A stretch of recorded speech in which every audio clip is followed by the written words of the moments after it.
In today's episode, Dr. Liz sits down with Dr. Ray Christner and discusses the important relationship between dads and daughters. Together, they tackle topics related to the media and gender stereotypes, emotions, gender expectations, and Dr. Christner shares some practical examples of how fathers can model respectful behavior in everyday interactions. And they conclude with an insightful discussion about what daughters can learn from observing how men treat their wives. Dr. Ray Christner is a licensed psychologist and a certified school psychologist in Pennsylvania. His expertise encompasses both clinical and school psychology. Operating an independent practice in Hanover, Pennsylvania, Dr. Christner also extends services across 39 states through telepsychology. An esteemed author and speaker, Dr. Christner has contributed extensively to his field through numerous publications and presentations. His book, Cognitive Behavioral Interventions in Educational Settings, a handbook for practice, now in its third edition, has been translated into Japanese, Korean, and Romanian. Additionally, Dr. Christner shares his insights as the co-host of the podcast Psyched to Practice, and has garnered attention from prominent media outlets such as Today, Parents, Newsweek, ABC, Fox, Special Education Connection, and Authority Magazine. We hope you enjoy the show.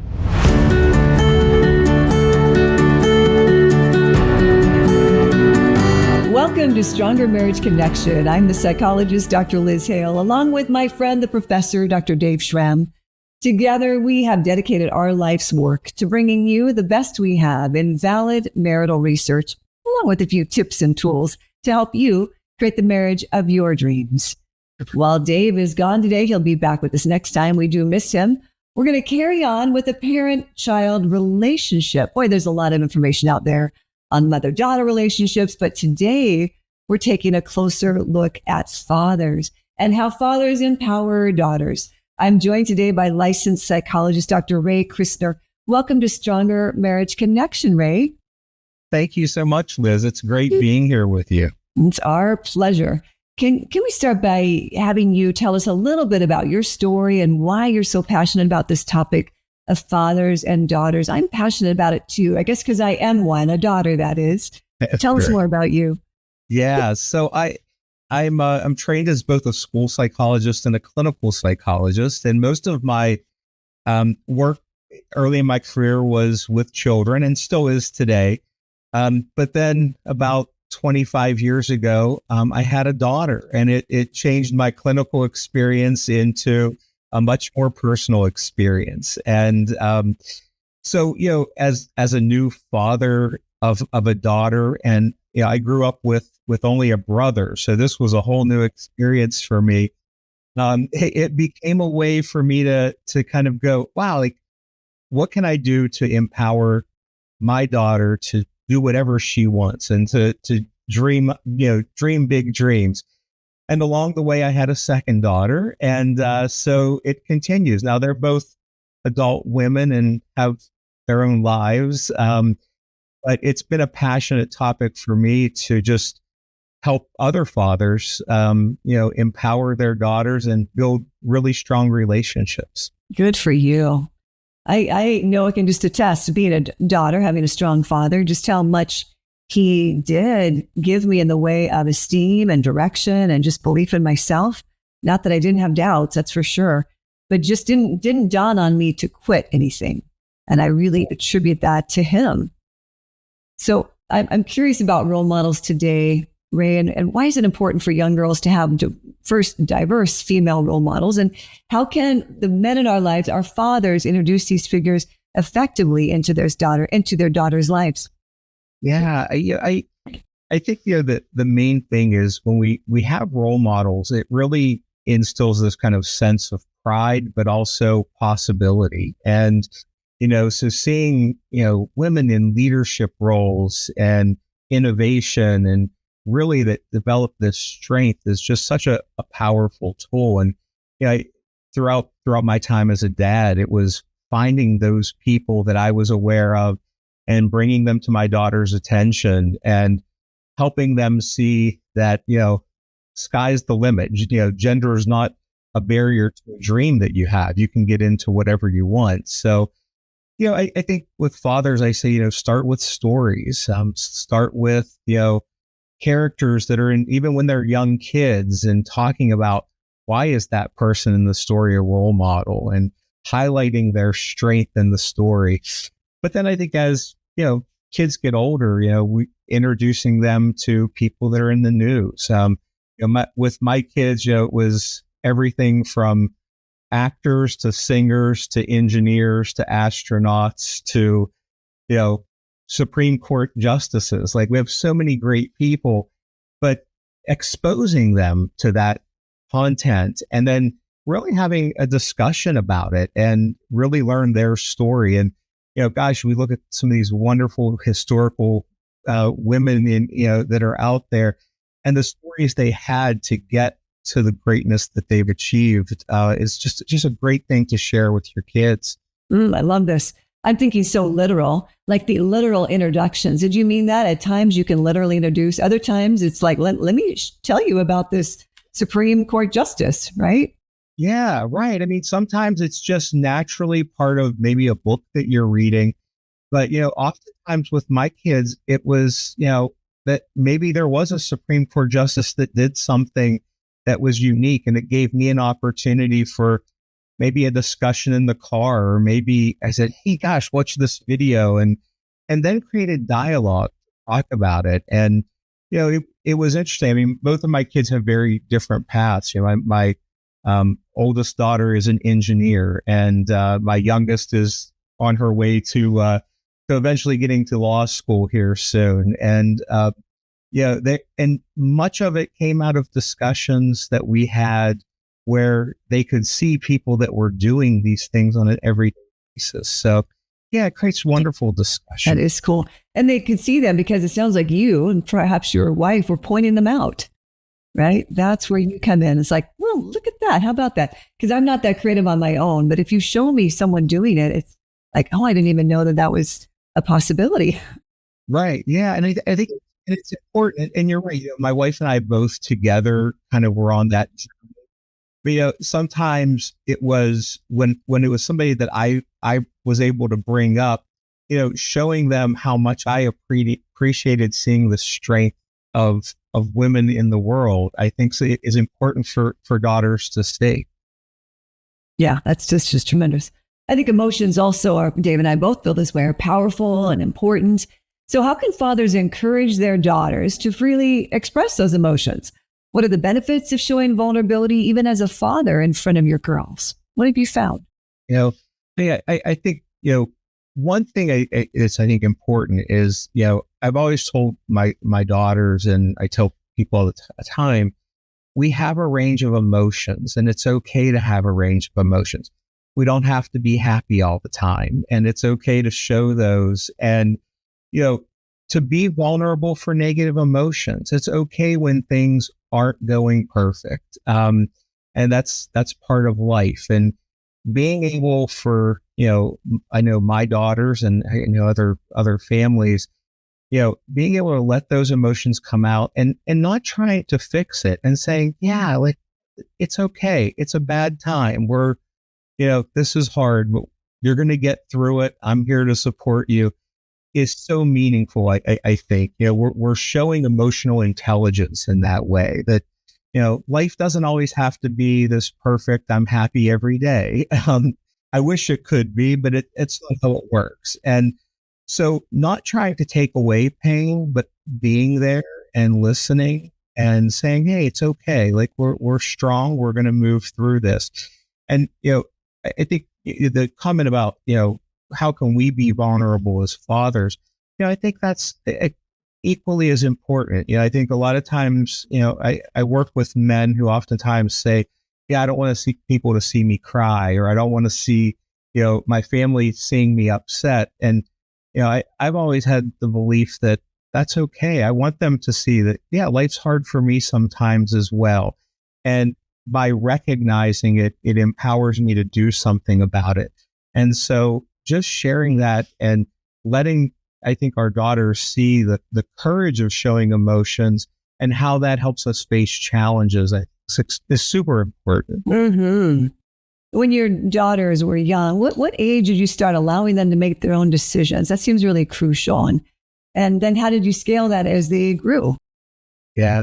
The, the idea of decision making, I think I started at a very young age with my kids. But that doesn't mean they had decisions or power to make all decisions, within limits. I always use Eric Erickson, for those in psychology, had these developmental stages, and in toddlerhood, they described it as autonomy versus shame, like this idea that, we want to be a little bit adventurous and to make decisions. So, I think starting at a young age, and that doesn't mean they can choose everything they want, but something simple as empowering our young daughters to make choices, what snack they want. Maybe we don't give them the whole kitchen, but we say, hey, here are 3 options. What would you like today? Or letting them pick out their outfit and selecting from 2.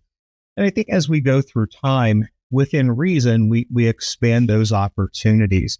And it gets harder in adolescence. I think that's, where it becomes more challenging. But, for me, I had to, as a dad, sometimes let my kids make decisions that maybe I didn't 100% agree with, but I knew they weren't putting them in an unsafe position. And then to be there to help them through it when it didn't go as planned. And we learn a lot from making mistakes. And so letting individuals have the opportunity to make that, and, our kids in general, it gives them skills later in life.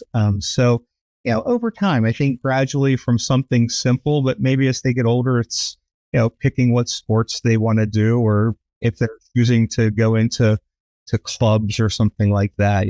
I tell a story often with my youngest daughter. She was a senior in high school and decided she wanted to join the swim team. And I was completely against it. She had too many things on her plate. But we sat down and we had a conversation, and she gave me her rationale. I said, listen, this is your decision. Like, you have to make it. And she still today is really proud when I say I was wrong. It was one of the best things that she did. Was it? Wow. Yeah. And it created a whole different opportunity for her. But I'm glad I gave her that chance to make the decision and to show her it's okay that we don't agree all the time. And it's okay for me to say, hey, as a dad, sometimes, I'm not right. And that's okay. That's an all right thing. And who knows better than, I guess, the individual, right? I just love that you created that kind of safety that she could come to you and say, no, I really want to do this. She pushed back a little bit. So good for you, Ray. Yeah, and I think it's important to let kids push back a little bit. And again, there's done with reason, but I found with my own kids, starting that throughout their life, they never took advantage of it. We had a mutual respect for each other, and that came of me giving them the opportunity to do that. And so, I was blessed. I have 2 wonderful kids who have made great decisions in their life.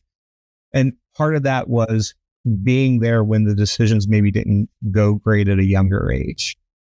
Nice. You're always there, picking up the pieces, helping them to pick up the pieces. And that's really a key. We'll be right back after this brief message.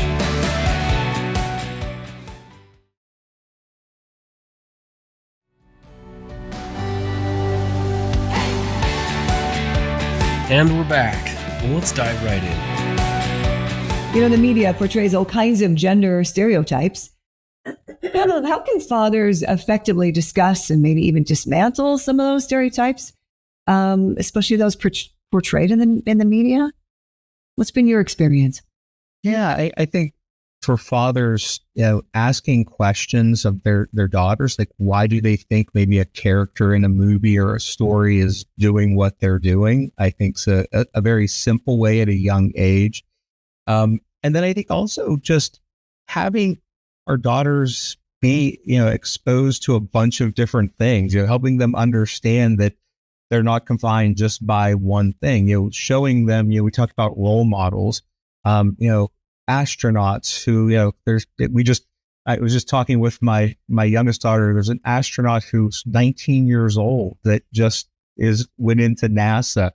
What an credible thing. And so I think, again, showing those role models and that diversity, and then discussing, when we see maybe people that are making choices that are not consistent with maybe our values and beliefs, not just telling our kids not to look at it and not to pay attention to it. In my case, it was, let's talk about it. Why are those decisions maybe not a good decision? And really, having that discussion openly with them, rather than just saying, hey, these aren't good role models, I don't want you to do it. I'd rather have the discussion around them with my kids, and then give them good information that they can make a good informed decision on their own. Mm-hmm. Oh, that's excellent. So is that a 19-year-old female astronaut? Is that what you're saying? It is. Yeah. I had not heard that. That is thrilling. How exciting.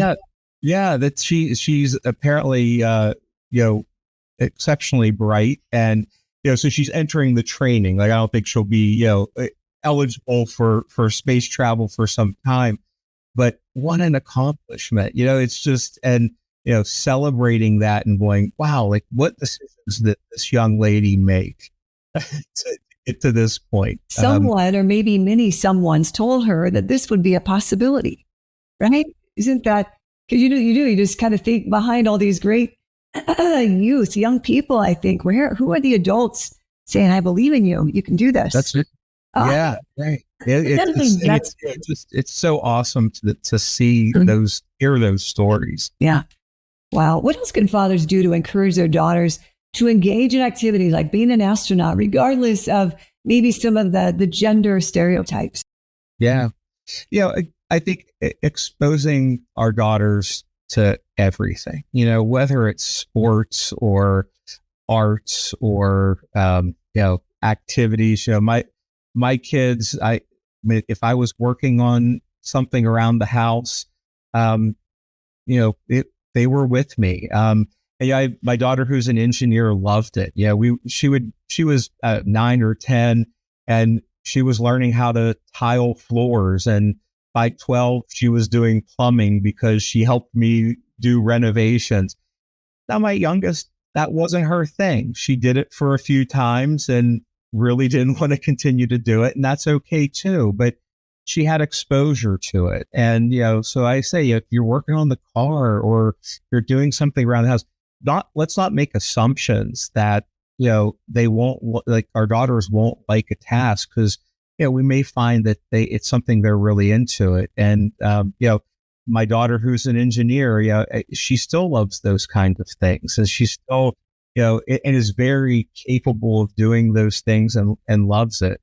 And even with sports, I've taken my daughters to probably every type of sport, and neither are huge sports fans. My younger, maybe a little bit more than my oldest daughter, but we did that. And we also balanced it with going to the theater and doing other things. So I think the other end of creating opportunities for our daughters, it's also being open to opportunities for ourselves as fathers. And, so I knew nothing about theater and musicals. So I had kids, and then we started doing it, and it's something we now love together. And so, putting myself in positions where I was trying new things as well was kind of a great experience for us. For you to join in together, I can see the benefit for both of you. Daughters are always watching, aren't they? And always. How can fathers model, let's say, respectful behavior in everyday interactions in front of their daughters? Yeah, I think we always have to watch what we say. It's really easy to maybe make a comment that we take as just something really quick, but something that might be our daughters might see as maybe being disrespectful to someone. And so I think it starts by I live by the rule, I treat everyone the way I want them to treat my daughters. And I think of it in that way. And so that's what they see, whether it's with my wife, whether it's with other, women, employees that I work with, or friends. wanting to make sure that, I show them how I think people should be treated. And I think that's where it really starts. And I'm not perfect. And I think probably no father is. And there's times I've said and done things, and then that required a conversation afterward to go, wow, that really wasn't a good thing for me to say. Yeah. And I recognize that. And again, it's given my daughters the opportunity, as adults, they'll say, hey, Dad, I think that came out wrong. And I'll take offense to that. I think that, together we make each other better. Right. And, having that kind of dialogue and just, being very cautious of what we say and do. Yeah. Do fathers seem to really affect choices that young women are making in the way of dating or marriage companion? What do you say about that? Ray, so your daughters have probably been dating. Neither of them are married. Is that right? They are not married. Both are dating. And my youngest has dated her boyfriend for a while, and he's a great part of our life. He's a great guy. And my oldest daughter, I'm going to get to meet her newest boyfriend in 4 days. So it's but yeah, so yes, they're involved, and I think going back to, the way men treat the women in their lives, our mothers, our wives, it's the foundation for how our daughters think their relationships could go. We create their expectations of relationships. We give them the norms of what to expect around relationship. So we have to show that and show what we want. And, when we show kindness and respect and equality to our spouse, it teaches our daughters they should expect the same thing. And so I think that's, important. The more we show healthy relationships, including how we deal with conflict, I think that's important, because it's not all, fun and games, but how do we deal with conflict? And then I think when we model it, they will expect and work with their partners the same way. Mm-hmm.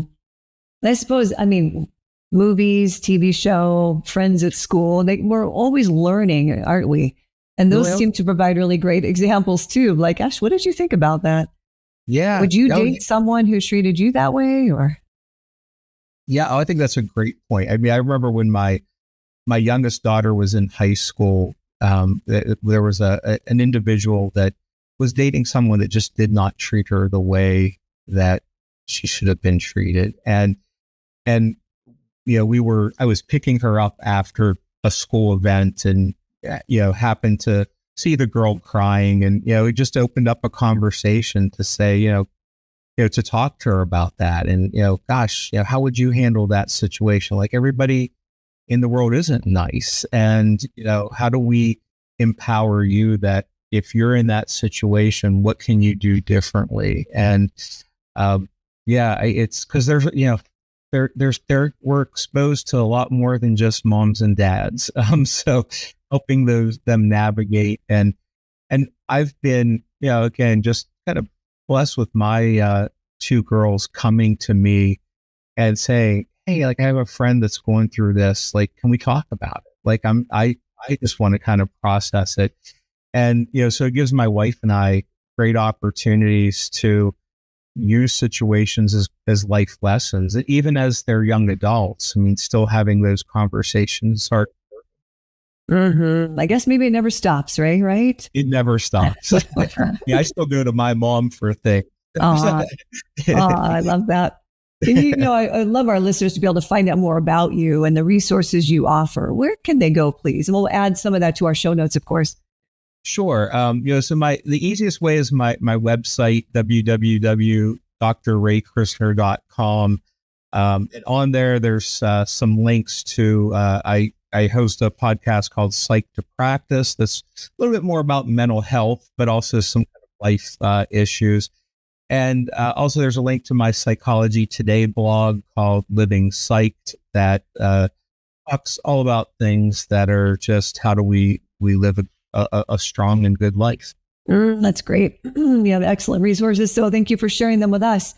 As always on Stronger Marriage Connection, we like to ask our guests a couple of questions. The first one being, what do you think, Dr. Ray Christner, is the key to a stronger marriage connection with all of your experience?